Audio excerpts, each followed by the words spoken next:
ഇന്ന് നമുക്ക് പൊടിച്ചക്ക വെച്ചിട്ടൊരു തോരൻ ഉണ്ടാക്കാം. മൂപ്പാകാത്ത ചക്കയാണ് നമ്മളിവിടെ പൊടിച്ചക്ക എന്ന് പറയുന്നത്. പൊടിച്ചക്ക വെച്ചിട്ട് തീയൽ, തോരൻ, അങ്ങനെ പല വിഭവങ്ങളും ഉണ്ടാക്കാം. നമ്മളിന്ന് തോരനാണ് ഉണ്ടാക്കാൻ പോകുന്നത്. അപ്പോൾ ഇതിൻ്റെ തോരൻ വളരെ ടേസ്റ്റിയാണ് കേട്ടോ, ഉണ്ടാക്കാൻ എളുപ്പവുമാണ്. അപ്പോൾ നമുക്കത് എങ്ങനെയെന്ന് നോക്കാമോ? അതിനായിട്ട് ഞാനിവിടെ പകുതിയാണ് എടുത്തിരിക്കുന്നത്. ചക്കയുടെ പകുതി ചെറിയ കഷ്ണങ്ങളാക്കി മുറിച്ചെടുത്തിട്ട് നന്നായിട്ട് കഴുകിയെടുത്തിരിക്കുകയാണ്. അപ്പോൾ അത് നമ്മൾ കുക്കറിലാണ് വേവിക്കാൻ പോകുന്നത്. കുറച്ച് ഉപ്പിട്ട് കൊടുക്കണം, ഒരു 1/4 സ്പൂണ് മഞ്ഞൾപ്പൊടിയും കൂടെ ഇട്ട് കൊടുക്കണം. അതിനുശേഷം അത് വേകാൻ ആവശ്യമായ വെള്ളമാണ് ഒഴിച്ചു കൊടുക്കേണ്ടത്. ഞാനിവിടെ 1 ഗ്ലാസ് വെള്ളം ഒഴിച്ചു കൊടുത്തിട്ടുണ്ട്. കുക്കറൊന്ന് അടച്ച് നമുക്ക് അടുപ്പിലേക്ക് വയ്ക്കാം. ഒരു 4 വിസിൽ കേൾപ്പിച്ചെടുക്കുമ്പോഴത്തേക്ക് തന്നെ ചക്ക നന്നായിട്ട് വെന്ത് കിട്ടുമ്പോഴാണ് അതിന് ടേസ്റ്റ് കൂടുതൽ. കണ്ടോ, വെള്ളമെല്ലാം ഊറ്റി കളഞ്ഞിട്ട് വേവിച്ചെടുത്തിരിക്കുകയാണ്.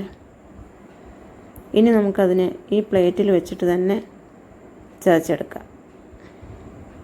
പെട്ടെന്ന് ചതഞ്ഞ് കിട്ടും, കാരണം നന്നായിട്ട് വെന്തിട്ടുണ്ടല്ലോ. എല്ലാത്തിലും ഓരോ ഇടി കൊടുക്കുമ്പോൾ തന്നെ എല്ലാം ചതഞ്ഞ് കിട്ടുന്നുണ്ട്. ഇനി നമുക്കതിനെ കൈ കൊണ്ട് ചെറുതായിട്ട് പിച്ചിട്ട് എല്ലാം ഒരേ പരുവത്തിനാക്കി എടുക്കണം. അങ്ങനെ ആക്കി വച്ചിരിക്കുന്നതാണേ. ഇനി നമുക്ക് തോരൻ വയ്ക്കാനേ അരപ്പ് തയ്യാറാക്കാനായിട്ടുണ്ട്. അതിലേക്കായിട്ട് അരമുറി തേങ്ങ ചിരണ്ടി എടുത്തിട്ടുണ്ട്. പിന്നെ മുളക് പൊടി, കറിവേപ്പില, ഒരു 3-4 അല്ലി വെളുത്തുള്ളി, 1 സ്പൂൺ ജീരകത്തിൻ്റെ പൊടി, പിന്നെ മഞ്ഞൾപ്പൊടി നമ്മൾ ചേർത്തിട്ടുണ്ടെങ്കിലും കുറച്ചുകൂടി ഒന്ന് ഇട്ട് കൊടുത്തിട്ടുണ്ട്. കറിവേപ്പിലയും വെളുത്തുള്ളിയും കൂടെ ഒന്ന് ചതച്ചെടുത്തിട്ടുണ്ട്. എന്നിട്ട് ഇതിനെല്ലാത്തിനും കൂടെ നന്നായിട്ടൊന്ന് മിക്സ് ചെയ്തെടുക്കണം. കൈ കൊണ്ട് നന്നായിട്ട് തിരുമ്മി യോജിപ്പിച്ചെടുക്കണം. അതിൻ്റെ മുളക് പൊടിയും മഞ്ഞൾപ്പൊടിയും ജീരകവും എല്ലായിടവും ഒന്ന് പിടിച്ചെടുക്കണം. നന്നായിട്ട് തിരുമ്മി വെച്ചിട്ടുണ്ട്. അപ്പോൾ സ്റ്റൗ കത്തിച്ച് ചീനച്ചട്ടി അടുപ്പിലേക്ക് വെച്ചതിന് ശേഷം ഒരു പിടി ഉഴുന്ന് പരിപ്പിട്ടിട്ടുണ്ട്. ഇതിന് പകരം നിങ്ങൾക്ക് മട്ട അരി വേണമെങ്കിലും എടുക്കാം. ഉഴുന്ന് പരിപ്പാണ് ടേസ്റ്റ് കൂടുതൽ. ഒരു വറ്റൽ മുളക് കൂടി മുറിച്ചിട്ടതിന് ശേഷം ആവശ്യത്തിന് എണ്ണ ഒഴിച്ചു കൊടുക്കാം. അതൊന്ന് മൂത്ത് വരുമ്പോഴത്തേക്കും കടുക് ഇട്ട് കൊടുക്കാം.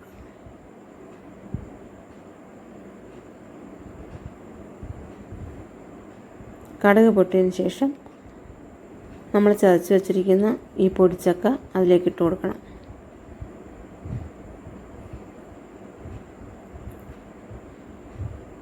പണ്ട് കാലത്ത് നമ്മുടെ വീട്ടിലൊക്കെ ഇത് സ്ഥിരം ഉണ്ടായിരുന്നു കേട്ടോ. ഇപ്പോഴാണ് അതിനൊക്കെ ഒരു കുറവ് വന്നിട്ടുള്ളത്. അതുകൊണ്ട് തന്നെ ഇത് കിട്ടുമ്പോൾ നമുക്കിപ്പോൾ വളരെയധികം സംതൃപ്തിയാണ്. ഇനി ഇതിലേക്ക് കുറച്ച് ഉപ്പ് കൂടി ഒന്ന് ഇട്ട് കൊടുക്കണം. ഉപ്പും കൂടി ഇട്ട് നന്നായിട്ടൊന്ന് ഇളക്കി യോജിപ്പിക്കുക.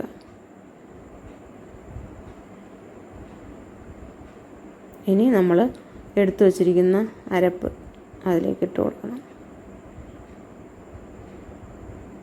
വെന്ത ചക്ക ആയതുകൊണ്ട് പെട്ടെന്ന് തന്നെ നമുക്ക് അരപ്പിട്ട് കൊടുക്കാൻ കഴിയും. എന്നിട്ട് നന്നായിട്ടൊന്ന് ഇളക്കണം.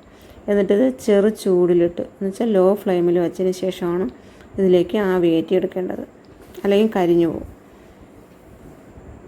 എന്നിട്ട് ചെറുതായിട്ട് ഇളക്കി നമ്മൾ യോജിപ്പിച്ചെടുക്കുമ്പോഴത്തേക്കും നമ്മുടെ തോരൻ റെഡിയായി. അപ്പോൾ ഇത് ഇഷ്ടപ്പെട്ടിട്ടുണ്ടെങ്കിൽ ഒന്ന് ലൈക്ക് അടിക്കാനും ഒന്ന് സബ്സ്ക്രൈബ് ചെയ്യാനും മറക്കല്ലേ.